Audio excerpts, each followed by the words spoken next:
close your eyes if you like, and settle into a soft stillness. Let the bed beneath you hold your weight. Feel the slow rise and fall of your breath like a quiet tide, and imagine a warm evening air around you, gentle and safe. Tonight, I will tell you a long, gentle story, a journey through twilight and islands, mountains and rivers, through people who walked close to the spirits and learned the lessons of the earth.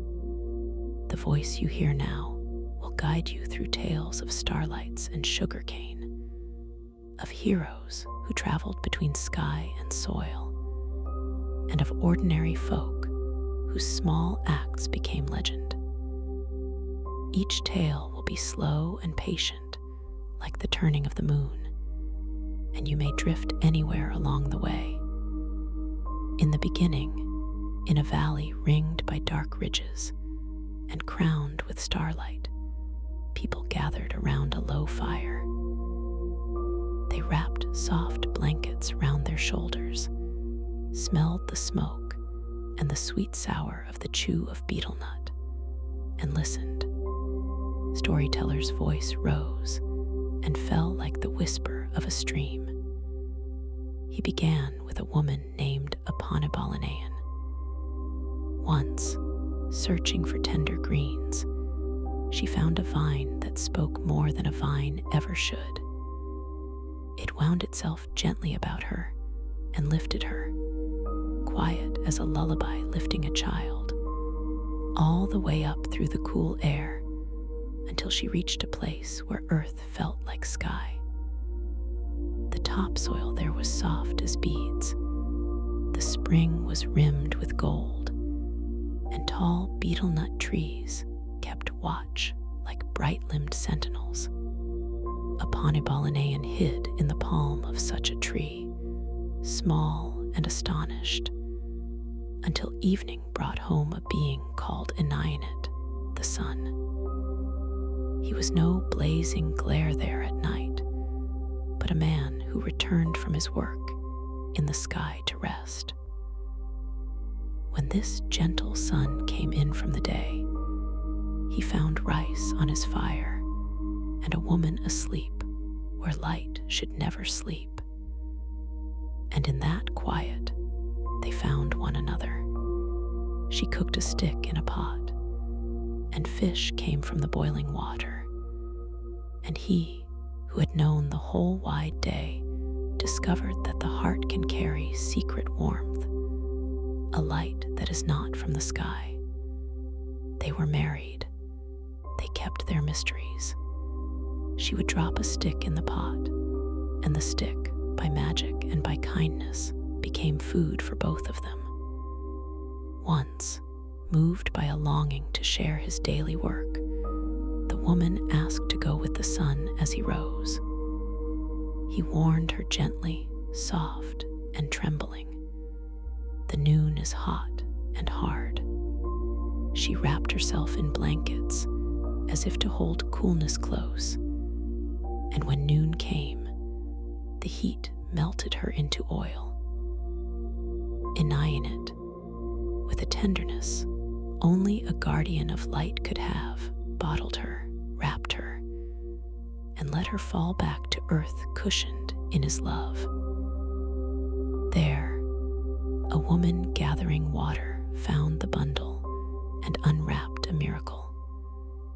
Aponibalanayan returned, as if a summer had carried her back to the valley. In that place where the sky and the earth had folded together, a son was born in a blink between a finger prick and a whole life. The child grew with a speed that startled the people. Each bath would make him stronger. They called back the people of every town, and even the bright betel nuts, oiled and obedient, were sent out as summons.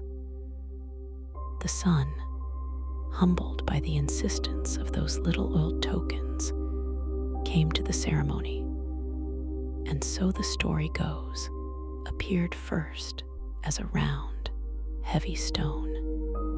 The people scolded, but when the stone reached its home, it turned into a man, and in magic and in marriage the family was made whole.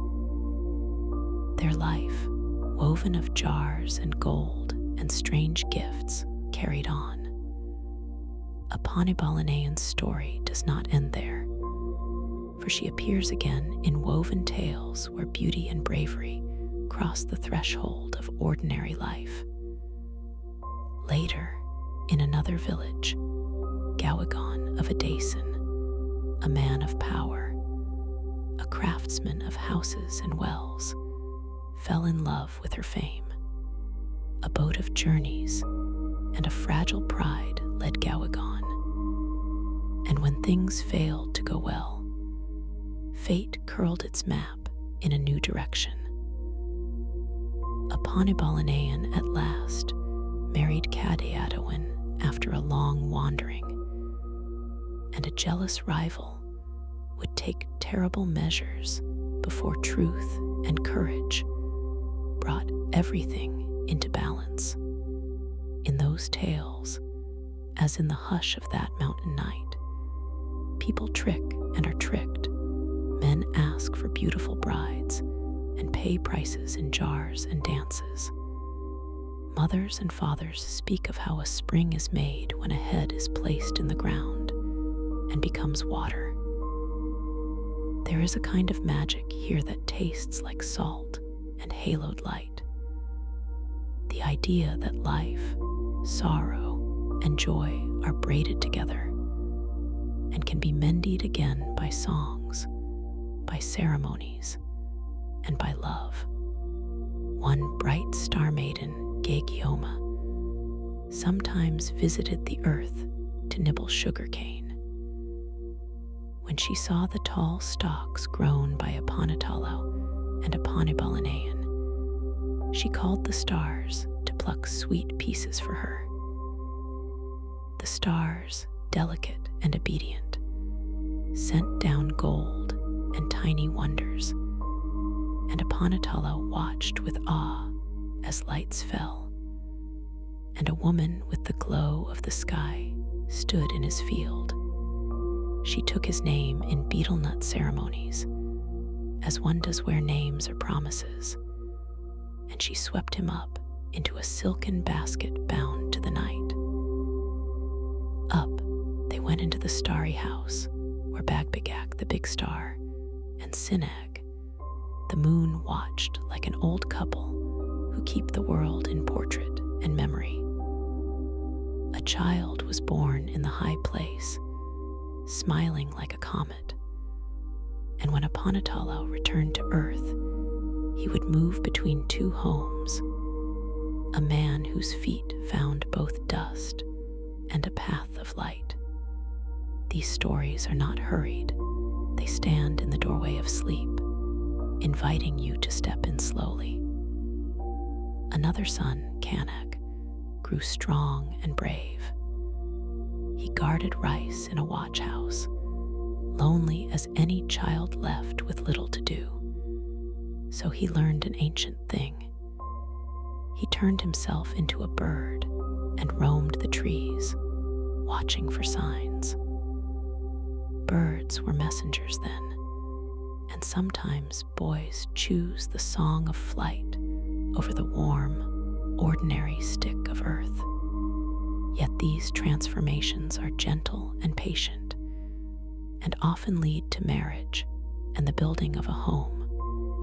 For the heart, in these stories, always finds a way to knot with another. There is a lesson here that slips smooth into your sleep.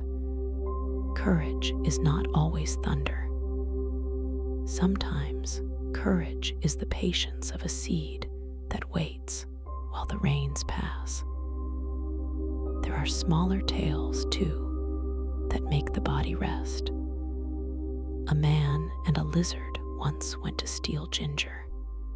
The lizard could not manage his mouth and cried aloud with delight at the taste, and so they were caught.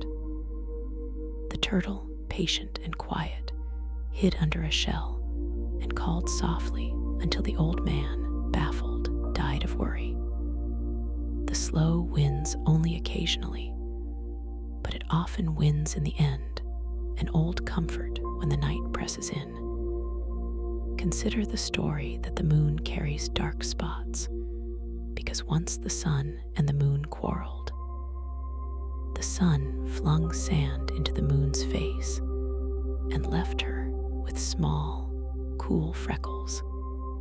That picture of two celestial lovers at odds is like a hush of wind that tells you even the greatest lights can hurt one another. And then the world keeps on being beautiful anyway. In another valley, the people did not know how to plant rice, and one woman, Dayapan, was plagued with a sickness. The Great Spirit, called by some names, old as the air, sent a spirit with rice and cane and a patient hand to teach her. In a secret, intimate way, the earth was taught to feed the people, and a ceremony was given to heal. Such small kindnesses, a teaching, a bottle of water, a seed in the ground, turned the seasons. From that day onward, the people learned to plant and to hold ceremonies to keep health near. Many tales are told to explain why a thing is as it is. The Tinguians say the alligator had a vine of fruit, and the sharp-eyed women warned you never to leave a rind with your teeth marks where the alligator could see. He notices such tiny proofs, they say, and knows. So he came and demanded punishment, but the people were clever and put a red-hot iron before his mouth until he took it and perished. The lesson slides softly in. Small actions matter. Be careful with your little signs. Once there was a man named Dog who was lazy. He meant to mend his house and lay a floor, but the cats stole his rice, and he kept losing his dinners. By chance, he spared one cat. That cat turned into a rooster, and the rooster won at cockfights in Magsingle. And through a chain of luck and strange gifts, Dog became rich. These stories teach patience and show how the world can tilt on the smallest kindness. Further south, in the highlands where pine trees stand like watchful guardians, the Igorot tell delicate stories of Lumawig, a great spirit who shaped the people and taught them to make jars and boil salt, to know the omens of lightning and thunder. Lumawig is a being who shaped reeds into pears and said speak, and they became people. His voice is timber soft. The fields rise at his word. One of their oldest legends tells of a flood. Two brothers wanted mountains and pushed great waters across the flat world. Only one brother and a sister survived in a sheltered place, and when Lumawig found them, he called the dog and deer to fetch fire, and the world dried again. The lesson there is the quiet resilience of what can be mended, and the careful tending needed after a flood's chaos. The Bukidnon people of Mindanao, farther still, toward a sea that breathes warm salt, tell of a spinster whose pounding of rice struck the sky so often that the moon and the stars were dislodged and set in their place.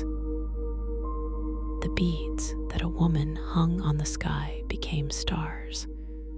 The comb became the moon. There is an old, childlike wonder in that imagining. Small domestic acts cast long silhouettes across the heavens. On yet another island, the Bagobo spoke of how the first people stepped from a bamboo, and how drought led a family to carry stones at their departure, whose descendants took names from the things they carried. Up and down the archipelago, the same quiet theme repeats. People name their world from what they bring and what they lose.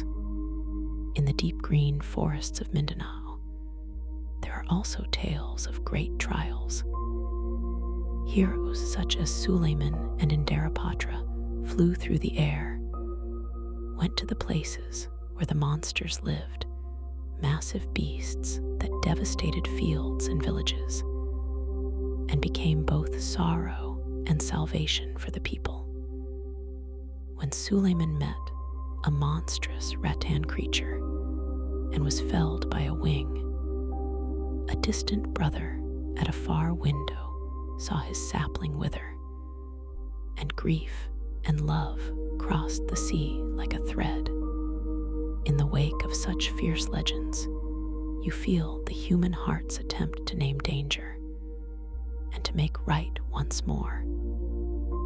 The Maro stories, woven with Arabian echoes and Indian shadows, carry a different cadence of sultans and splendid palaces, of voyages and ships that wrestle with the sea, of a hero named Bantugan, who in fire and flood would become legend and mountain. Those tales speak of the sea's appetite, of fleets of war, and the heavy price of pride. They remind us of how lives are shaped by storms and by the choices of rulers. Between heroism and humor, these folk tales ride that quiet balance where the small and big meet. And then there are gentle, laughing tales that settle like feathers.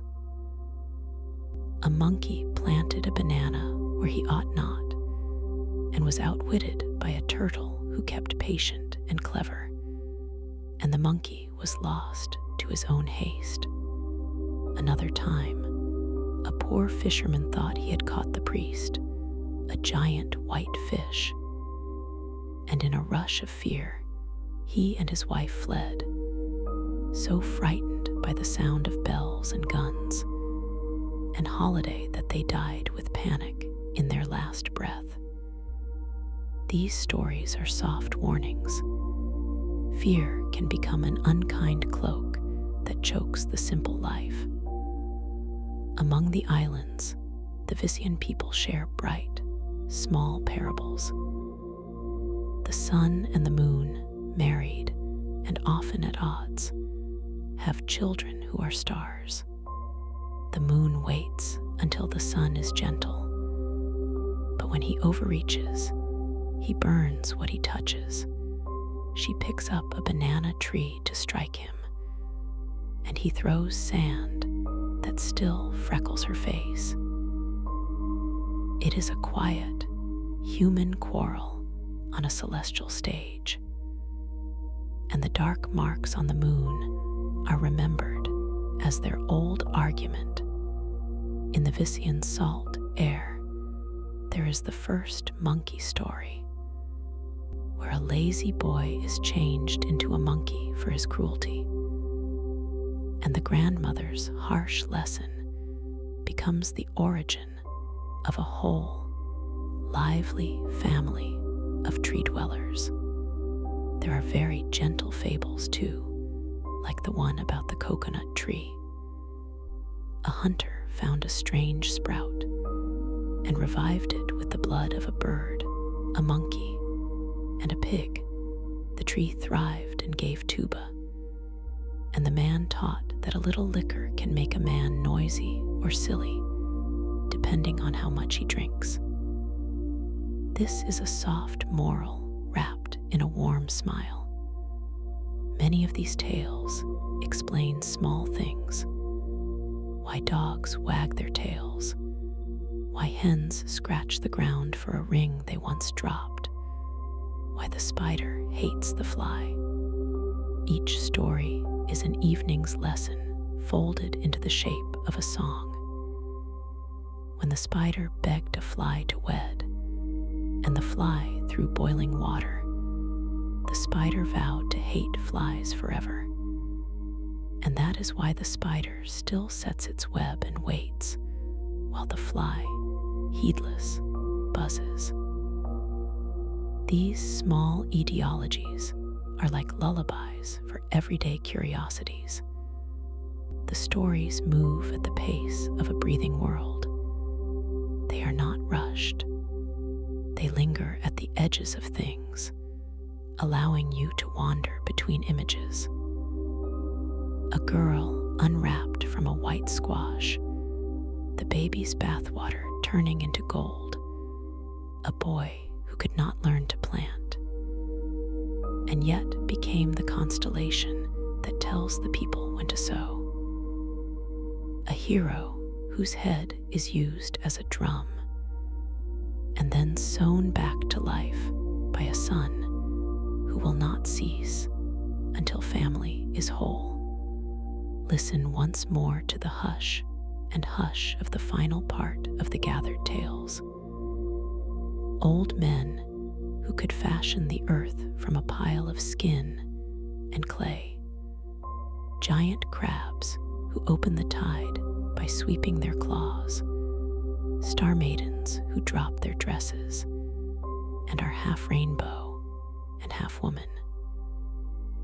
Everything in these stories is gentle magic. They hold no rush of violence that frightens. They hold instead the calm force of life's slow changes. A deer becomes a man's barter, and a tree turns into a house. The world rearranges itself, kindly and patient. As the fire dies and the people in the stories fold their blankets, one last thought arrives like the drifting of a boat. The folk tales do not demand your belief the way thunder demands an answer. Rather, they ask only that you listen and let your heart soften. They remind you that we are all minor miracles stitched into seasons, that kindness and courage, patience, and a little cleverness can alter the course of days. Now imagine the end of the story circle. The campfire reduced to embers, the smoke drawing thin lines up into a dark sky, full of the very stars the story told you about. Feel your own breath slow to the same hush, the rise, and fall a cradle that keeps the dreams. If your eyes are closed, you might let images approach like lanterns. Upon a Balinaian's vine trailing upward, gay Guillaume's star dress, folded and shining, the rice that multiplied, the moon's dark freckles, the brave boy who became a constellation, and the heroes who stitched families back together. Let them float past, easy and kind. Stay with whichever image comforts you most, and let the rest pass by like clouds. The valleys and islands of these tales hold many small, steady colors. The golden rim of a spring, the glossy beads that fall like rain, the soft slipperiness of oil, the cool shadow of a betel nut leaf, the warm, beaten rhythm of a pestle in the night. Each one is a small hand to hold while you go to sleep. I will leave you now with a final, soft promise. The world keeps its stories like a pillow, and the past rests in them like a folded blanket. If any worry stirs, think of the patient planting, the careful ceremonies, the quiet men and women who mended what was broken. Let your breath be the shore that welcomes small waves of sleep. If you wake later, the stories will not have moved. They keep their places like stars. But for this night, let your mind float among them, calm as a slow river.